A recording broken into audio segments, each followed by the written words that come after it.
आज 15 अगस्त है और अपनी बात कहने के लिए इससे बेहतर दिन मुझे नहीं मिल सकता। 1947 में जब देश आजाद हुआ तो नेहरू जी ने एक आजाद देश को आत्मनिर्भर बनाने के लिए जो कुछ भी किया जा सकता था वो किया, लेकिन चीन और पाकिस्तान से धोखा खा गया। इंदिरा गांधी आई, बांग्लादेश को अलग करवाया, हरित क्रांति को आगे बढ़ाया, लेकिन इमरजेंसी भी इस देश में थी। राजीव गांधी आए, कंप्यूटर लाए, लेकिन शाहबानो और बोफोर्स का दाग अपने ऊपर लेके चले गए। नरसिम्हा राव आते हैं, अर्थव्यवस्था खुलती है, नौकरियां मिलती हैं, लेकिन देश के बड़े घोटाले की शुरुआत भी उनके सरकार के काल में होती है। वाजपेयी जी आए, परमाणु शक्ति देश को बनाया, लेकिन ताबूत घोटाले का दाग भी उनकी सरकार पे लगा। मनमोहन सिंह की सरकार ने देश को आर्थिक संकट के दौर में बाहर खींच के निकाला, लेकिन घोटालों की जो झड़ी है वो उनकी सरकार पे लगी और सीबीआई को विपक्ष को दबाने के लिए जिस तरह से उन्होंने इस्तेमाल किया, कोर्ट तक को उसके ऊपर बोलना पड़ा। फिर आते हैं नरेंद्र मोदी। इंफ्रास्ट्रक्चर अच्छा होता है, गरीबों के लिए बनी स्कीम का एग्जीक्यूशन अच्छा होता है, लेकिन देश में लोग बंटने शुरू होते हैं। ईडी का इस्तेमाल जो है वो विपक्ष को दबाने के लिए शुरू हो जाता है। आप देखिए कि आजादी के बाद एक भी सरकार परफेक्ट नहीं थी और वो हो भी नहीं सकती। आप ये भी देखिए कि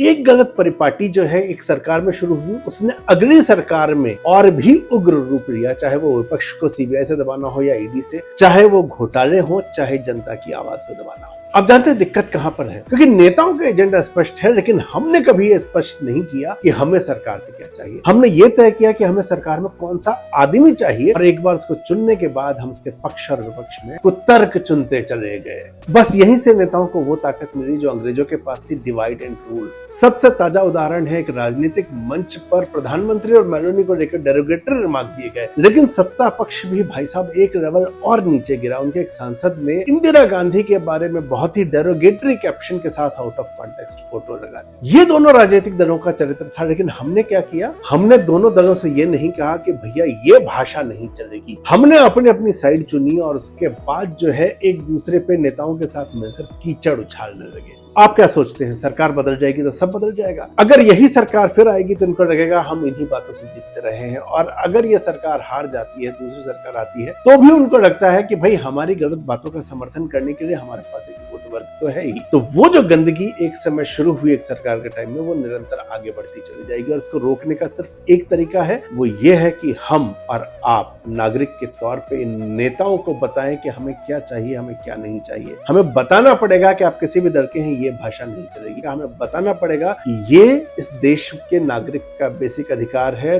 तुम कोई भी सरकार में आओ, ये तुम्हें देना पड़ेगा। एक बार ये होने लग गया ना, तो नेता भी मजबूर होकर उन मुद्दों पर सोचने लगेगा जो कि देश हित में हो, ना कि उसकी पार्टी और सत्ता के हित में। अगर बात ठीक लगे तो हर पार्टी की गलत बात का विरोध कीजिएगा। जय हिंद।